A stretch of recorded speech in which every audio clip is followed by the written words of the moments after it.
Put out the candles, please, his wife said on the first night of their marriage, all of them. Ambrose Vaughan, 7th Duke of Kesterly, stood very still in the doorway of her chamber with his hand resting on the frame, and understood that he had made some error he could not name. She stood by the bed in a dressing gown buttoned to the throat, her hands folded before her, and she did not look at him. The fire had been built high. The room smelled of beeswax and lavender water. Every candle in the branch on the mantel burned steadily, and she was asking him to kill them all. "You are cold?" he said. "No, your grace." "Then the fire will do." "The fire also," she said. "If you would be so kind." He had known her 11 weeks. He had married her in a plain church, in a plain gown of grey silk that she had cut and sewn herself, and he had thought, foolishly he saw now, that she had been glad. He crossed the room, took the snuffer from its hook, and put out the candles one by one, and when the last went dark he heard her let out a breath as though she had been holding it since the vows. He did not touch her that night. He sat on the edge of the bed in the red glow of the banked fire and asked her, quietly, whether he had frightened her, whether the marriage had been forced upon her by his rank or his temper or his money, whether she wished to be released, and she said no to all of it in a voice so steady, so gentle, so absolutely closed that he might as well have been questioning a door. "You do not wish me here," he said at last. "I did not say so." "You have not said anything at all, madam, in 11 weeks. There was a long silence. Then her hand found his in the dark, cool and small and calloused at the fingertips from a lifetime of the needle, and she held it and she said, "Do not go." So he stayed. And he lay awake until the grey came, listening to her breathe, and thinking that a man might be given everything he had ever wanted, and still be locked out of the only room that mattered. He had first seen her in the vestry of St. Butts in Marcombe, kneeling among bolts of black cloth. His steward had dragged him there to sign a subscription for the parish poor, and Ambrose had gone because signing things was what he did. He was 38, unmarried, and had been informed by 3 separate physicians that his heart was perfectly sound, which he privately doubted, since he had not fit move in years. Then a woman had risen from the cloth with a paper of pins in her mouth and said, without knowing him, "Mind your boots, sir, there are pins," and he had stopped in the doorway like a schoolboy. Her name was Honora Finch. She was a vicar's daughter, orphaned, 26, and she kept herself by her needle and kept a dozen girls in a garret above the chandler's shop, teaching them to sew well enough that they would never have to sell anything else. She spoke to a duke exactly as she spoke to the chandler. She refused his money twice before she took it, and then took only what her accounts said she needed, and returned him 4 shillings 3 in a folded paper with the sums written on the outside in a clear round hand. He had come back the next week for the 4 shillings 3. He had come back the week after for no reason at all, and when he asked her to marry him, standing in the rain outside the chandler's shop with his hat in his hand, like a man 20 years younger, she had gone white to the lips and said, "You do not know what you are asking. I am asking you to be my wife." "Yes," she had said in a strange, wrenched voice. "Yes, I will, God forgive me." He had thought it was joy. He had told himself it was joy for 11 weeks. Kesterly Hall received her without a word of welcome.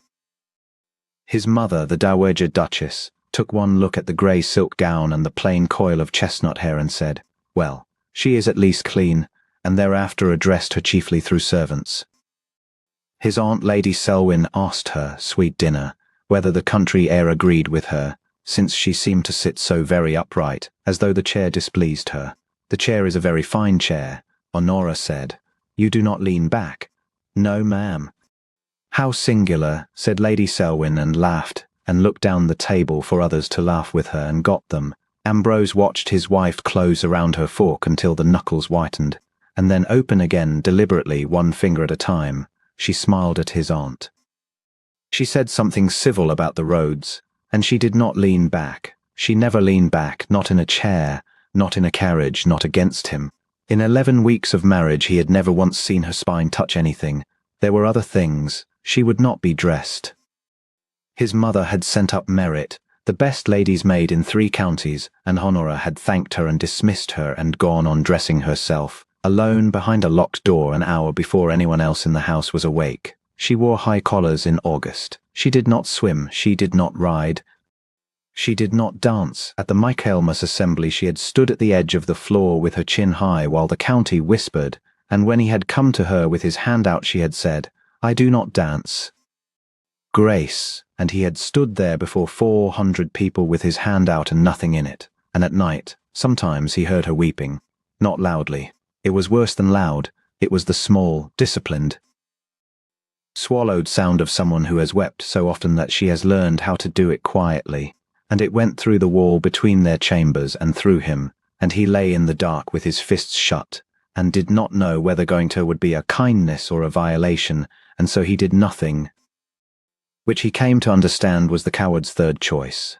He asked her once plainly in the library, with the rain going down the tall windows, "Are you unhappy? No. Do you find me repulsive?" Her head came up. For one instant something broke the surface of her face, grief, sheer grief, and something like laughter at the injustice of the question, and then it was gone. "No, Ambrose," she said, and it was the first time she had used his name. "No, not that. Never that." "Then what?" "You married a plain woman with a needle," she said. "You did not ask for more than that. Do not ask for more than that now." She left the room. He stood a long time with his hand on the back of her empty chair, and found that the wood was still warm where her shoulders had not touched it. The frost came in November, and with it the Kesterly winter, which came down off the moor like a thing with an opinion.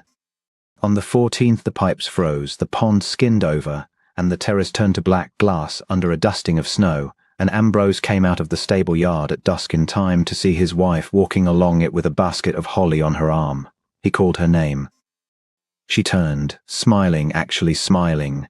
She had been down to the tenants' row with the holly and a sack of oranges and had, he would learn later, sat an hour with old Mrs. Pilbeam, who was dying and afraid of it, and her boot went out from under her on the ice. She fell hard. She fell on her right side and she made a sound he had never heard from her, a short, tearing cry, cut off at once as though she had bitten it in half. He was across the terrace before the holly stopped rolling. "Don't," she gasped as he reached for her.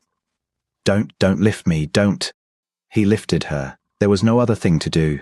She was grey, she was shaking, her right arm hung wrong. He carried her into the small parlour and set her on the settee, and she caught at his sleeve with her left hand, and her eyes were wild in a way that had nothing to do with pain. "Ambrose, look at me. Send for no one. You are hurt. Send for no one." She was fighting to breathe evenly, fighting to master her own face, and even then, God help her, she was arranging her collar with her working hand. "It will pass. It always passes. 10 minutes. Give me 10 minutes and I will walk upstairs, and you will not have to." "Have to what?" he said. She shut her eyes. The sleeve of her gown had torn at the shoulder seam when she fell. He had not noticed it in the dark of the terrace. He noticed it now in the candlelight, because the torn edge had fallen open across the top of her arm, and what lay beneath was not the skin of a young woman. It was ridged and silvered, gathered like cloth pulled through a ring, running from the point of her shoulder beneath the ruined sleeve toward her spine, old, long-heeled, and terrible, the country of a fire. The room went very quiet. Honora opened her eyes and saw where he was looking. He watched her understand. He watched the lost defense go out of her, and watched her set her jaw and lift her chin and look him in the face with the courage of a woman standing at a scaffold, a woman who had been waiting 11 weeks for exactly this, who had married him knowing this hour would come, who had said yes on a wet street and then said, "God forgive me." "Now you know," she said. "Honora, do not touch it." Her voice cracked straight down the middle. "Do not look at it. It is not. I would have told you. I meant to tell you. Every night I meant to tell you, and every night I thought, one more day. Let him keep the woman he thinks he married one more day."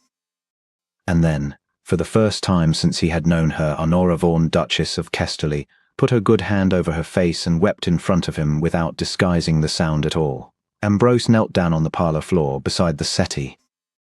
He was aware distantly that his own hands were shaking, and that something in his chest, the organ 3 physicians had pronounced perfectly sound, had cracked like the pond ice under a stone. He'd not touch her shoulder. He took her free hand instead, and held it in both of his and bowed his head over it. "Tell me," he said. "Tell me all of it. And then, if you will let me, I will spend the rest of my life being sorry that no one ever asked you before." She told him with her eyes on the fire and her hand still in his, in the flat, careful voice of a woman reading out an inventory, because it was the only voice that would hold. She had been 19. Her father had died in the spring and left her nothing but a good hand and a good name, and she had gone into the Marchcombe cloth mill because a girl alone must eat. 400 women worked the long room on the 3rd floor. On a Friday in February, at 6:30 in the evening, an oil lamp went over among the waste cotton at the north end, and the north end was where the stair was. The waste takes like gunpowder, she said. It does not burn, it goes. There was no time to be brave. There was only time to be quick or to be dead, and I was near the window, so I was quick. She had got out onto the roof of the dying shed, and then she had gone back in. How many times? He asked, when she stopped. It does not signify.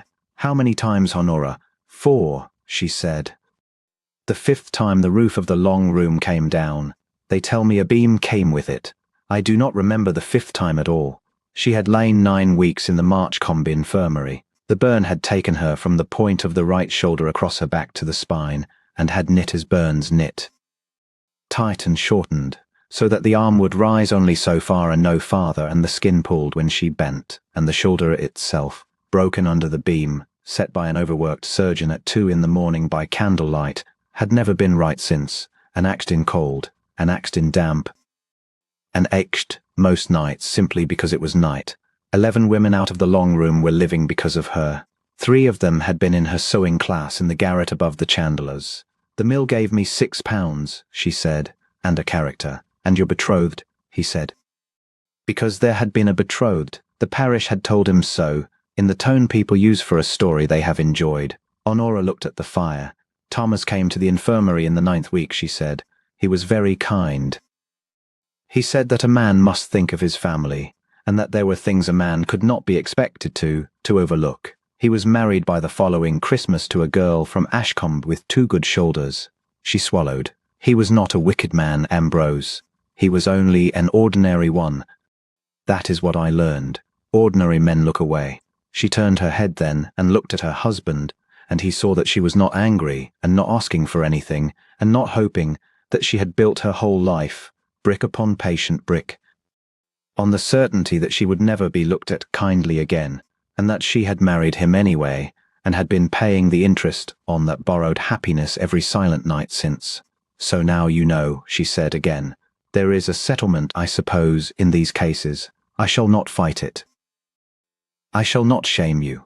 There is a cottage on the Marchcombe Road that would do very well, and I would ask only for the girls, if you would let me keep the school. Ambrose stood up. He walked to the window and stood with his back to her, and it was some time before he trusted his voice, and when it came it was not steady, and he let it not be steady. 11 weeks, he said. For 11 weeks you have sat upright at my table with a broken shoulder, and let my aunt laugh at you for it. It is not broken, it only, you could not lean back. He turned around. You could not lean back in a chair, Honora, and I sat across the table from you and thought you proud. I would rather you thought me proud. You would not be dressed, not because you were cold to me, because a maid would have seen. Yes. You would not dance. Her chin came up. I cannot raise my arm above my head, she said. Not for anything, not for the crown of England. I could not lift my hand to yours in a ballroom before 400 people and have them see it stop. So I said I did not dance, and I let them call me sullen, and I let them call me a shopgirl who did not know how, and I have let them say it for 11 weeks, and I would let them say it for 50 years, if it kept you from having to stand beside a wife who what? He said. Say the end of it. Who is ruined, she said, who is marked, who is not what a duke's wife is meant to be. The fire cracked. Somewhere in the great house a clock struck 7, and the servants went about evening, and the world went on as though nothing whatever had happened. Ambrose came back across the room and knelt again, and this time he'd not take her hand. He put his fingers very lightly on the torn edge of her sleeve and waited, and did not move until she gave him, after a long, shaking moment, the smallest nod he had ever been granted by anyone. He drew the cloth back. He looked. He made himself look at all of it, at the whole ridged silver country of it, and he did not flinch, and he did not soften his eyes into pity, and he did not look away. 11 women, he said. Ambrose. You went back 4 times. His thumb moved once gently over the old seam of it. There is not a man at my club, not one, not a single one of them, who has done a braver thing in his life than you did before you were 20, and they will sit there tonight in their good coats and say nothing that matters, and you have hidden this. You have hidden it as though it were a sin, 'cause one ordinary man could not look at it. She was crying again. He could feel it in her arm, under his hand. They are not marks of ruin, he said. Honora, look at me. They are not marks of ruin. They are the marks of the finest thing anybody in this county has ever done, and you have carried them alone in the dark for 7 years, and by God, madam, you will not carry them alone 1 hour more. She said his name, only that, and then she leaned carefully, awkwardly, badly, forehead coming down against his shoulder like a woman setting down a load she has carried so long that her arms have forgotten how to be empty, and she leaned on him, and he put his arms about her, low away from the shoulder, and held her while she wept. And he found that his own face was wet and did not care. He put out the candles himself that night, all of them one by one, as she had asked on the first night, and then he lit a single one and set it on the far side of the room, facing away, and said, "May it stay, not to look. Only so that I can find you." And she said yes, and what passed between them after was theirs, and gentle and unhurried, and no one else's business. And when at last she slept with her cheek on his chest, and her right arm cradled where it did not pull. And Ambrose Vaughan lay awake in the dark with a woman's weight on his heart and thought, with a fierce and unfamiliar clarity that he had never in his life been so awake. He rose at 5. He did not go back to bed. Dr. Ives came from Edinburgh on the 9th of December, and he came because the Duke of Kesterly had written him 3 letters, sent a carriage, and finally offered to endo a ward. He was a small, blunt, grey man who did not bow well and did not care.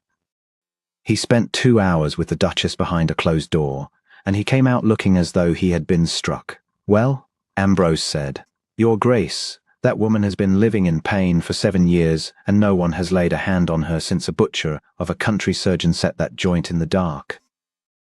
Can it be mended? No. I've said it flatly," and Ambrose felt the word go into him like a nail. "The bone is knit as it is knit. The skin is scarred as it is scarred. There is no mending. That is not the same as no helping. Then help her. It will not be quick, and it will not be pretty, and she will hate me by February. Do it." So it began. Heat. First, the old woman's remedy done properly.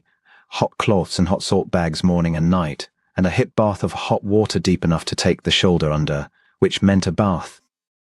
Which meant that in the 2nd week of December, Ambrose Vaughan ordered his mother's disused morning room stripped, a copper cistern set in it, a stove built, and the flue driven out through the east wall of a house that had stood 200 years without one, at a cost he never told her, and never once regretted.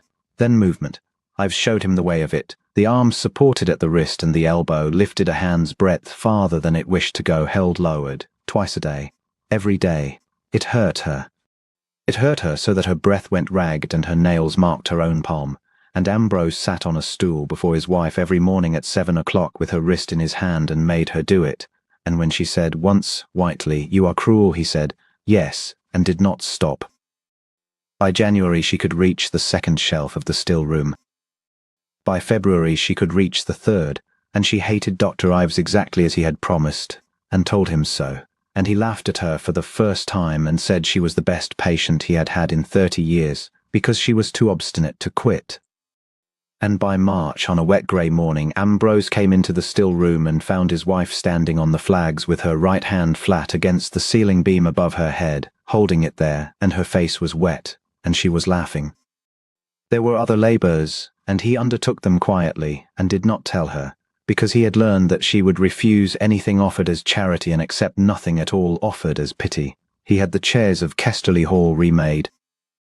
Not all at once, and not with an announcement. He simply had the joiner take away, one at a time, the stiff, high-backed things his grandfather had bought, and bring back chairs with a low rake and a cushion set to catch a woman between the shoulder blades where the skin did not pull. She discovered it in the 3rd week, sitting down absently at the breakfast table with a letter in her hand and stopping and going still. He had her gowns recut. He sent to London for a Frenchwoman who had dressed opera singers and knew, as Ambrose put it, that a body is a thing that must move. and Madame Vasseur came to Kesterly and shut herself up with the Duchess for 2 days and emerged with a look of profound professional satisfaction. The gowns that came back had sleeves that opened at the shoulder seam with a row of small covered buttons, so that a woman might dress herself in 3 minutes and not 4 painful, private, locked-door hours. They had high collars, because she wanted high collars, and he never once asked her to want otherwise.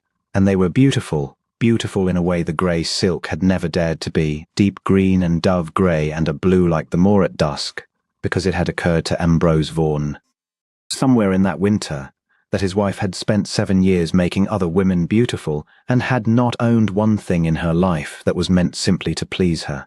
He learned to take down her hair. It was a small thing. It was, he came to think, the largest thing he ever learned. She could not lift her arm to the pins at the back of her head without paying for it, and had done it every night for 7 years and paid for it every night for 7 years. And so he sat behind her at her glass and took the pins out one by one and set them in the china dish, and let the whole heavy chestnut weight of it come down over his hands, and neither of them said very much during that quarter hour, and it became the hour of the day he most looked forward to in the whole of his life. And he went to Marcombe. He went alone, without livery, in a hired gig, and he sat for 3 hours in the parlour of a woman named Bess Kell, who had been at the window end of the long room on the 14th of February 7 years before, and who wept when he said the name Honora Finch, and who fetched out of a drawer a scrap of scorched grey stuff she had kept. The piece of a sleeve torn off in a girl's hand as she was hauled through a window. She come back for me last, Bess said. I were the 4th. I told her not to go again. I told her the roof were going. She said, there's Annie yet. And Annie? Bess Kell looked at the fire for a while. They never found Annie, she said. That's what she's carrying, your grace. Not the arm. Everyone thinks it's the arm. Ambrose Vaughan drove back over the moor in the dark and stopped the gig at the top of Kesterly Rise, and sat there a long time under a hard white spread of stars with the reins slack in his hands, and let himself understand at last what he had married, not a wounded woman, but a woman who had been quietly convinced for 7 years that she had failed. He did not tell her he had gone, not then. The Kesterly ball was held every year on the first Thursday after Easter, and 400 people came to it, and had come to it since his grandfather's day, and it was the one night of the year when the Dowager Duchess descended in full diamonds and the county arranged itself to be looked at. Honora asked him in March whether they might not simply be away that week. No, Ambrose. No, he said again and took her hand. Trust me 1 month more. The house was full of lilies and candlelight. The great chandelier, 900 drops of crystal cleaned by 4 maids over 3 days, burned above the ballroom like a frozen fountain. Lady Selwyn arrived in puce and told everybody within earshot that the Duchess would no doubt stand about at the edge again, poor creature, since shop girls were not taught to dance, and that one must be charitable. And at 10 o'clock, the Duke of Kesterly stopped the music. He did it simply. He walked out into the middle of his own ballroom, and the fiddles fell away, and 400 faces turned, and he stood there in the light with his hands loose at his sides and no paper in them. You are all very welcome, he said. I have kept this ball for 11 years, and I have never once had anything to say at it. Tonight I have. He looked down the room, to where his wife stood by the pillar in dove-grey silk with her chin high and her face gone entirely white. 7 years ago, in a mill at Marcombe, not 18 miles from this room, a fire took the 3rd floor at 6:30 in the evening. Some of you own shares in that mill. 1 or 2 of you have dined at my table and complained of the price of cotton. Nobody moved. A girl of 19 who was already safe upon the roof went back into that burning room 4 times. She brought out 11 women. She was going back a 5th time for a girl called Annie. When the roof came down upon her, it broke her shoulder. The fire marked her back from her spine to her arm, and she has been in pain every day and every night since. And she has borne it in silence, and she has stood in this house among you with that pain, and you have called her proud, and you have laughed at her for sitting upright in her chair. He heard the sound go through the room, 400 people drawing breath at once. She does not dance, he said, because she cannot lift her arm to a man's shoulder. That is the whole of the mystery. That is the great secret you have been so eager to gossip at. His Aunt Selwyn had gone the colour of ash. His mother, in the gilt chair by the fire, had her hand at her throat and was staring at her daughter-in-law, as though she had never in her life seen her before, which was, Ambrose reflected, precisely the case. "There will be a subscription," he said.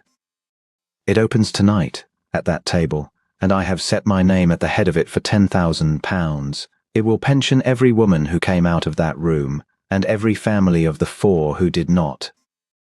And it will build a school in Martcombe where a girl may learn a trade good enough that she need never stand at a mill window again, and it will be called the Annie Ward School, after the girl my wife could not reach." Somewhere near the back, a woman began to cry. "You may sign it or not, as you please," said the Duke of Kesterly. "It is nothing to me. But you will not, in my hearing, in my house, ever again speak one careless word of the bravest person any of us is ever likely to meet." He turned. "Your Grace, will you come here?" Honora came.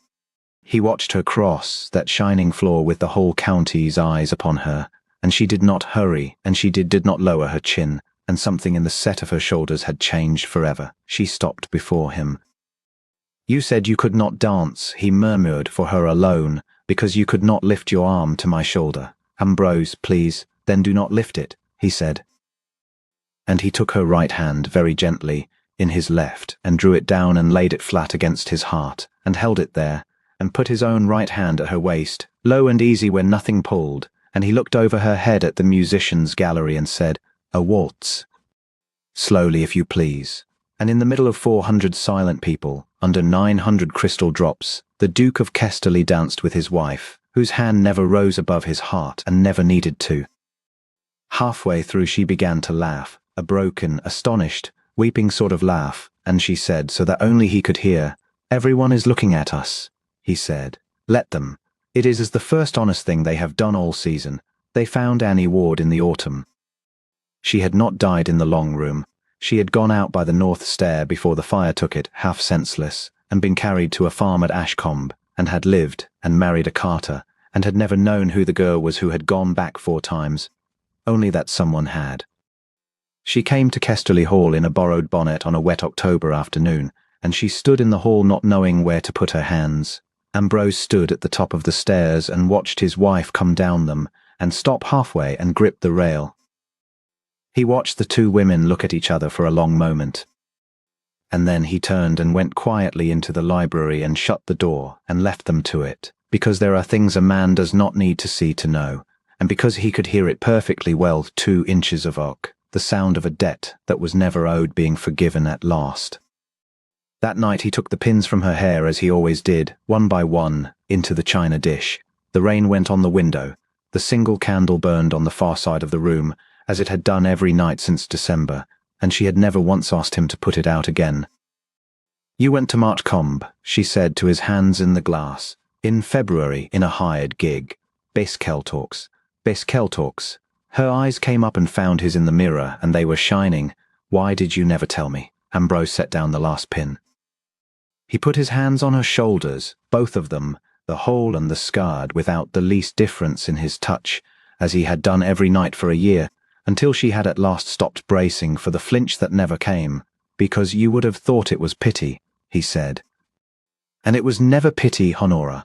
It was gratitude, that a girl I did not know went back into a burning room 4 times, so that a plain woman with a needle would be alive in a vestry 7 years later to tell me to mind my boots. She turned on the stool and put her face against him, and he bent his head over hers. "Say it again," she whispered. "The thing you said in the parlour, the first night." He knew which thing. He would have known if she had asked him in 50 years. "They are not marks of ruin," said the Duke of Kesterly, into his wife's hair, "in a house where every chair was made low, and every sleeve was made to open, and every candle burned exactly as she wished it. They are the proof of you. And I have loved every hour I have spent learning how to read them."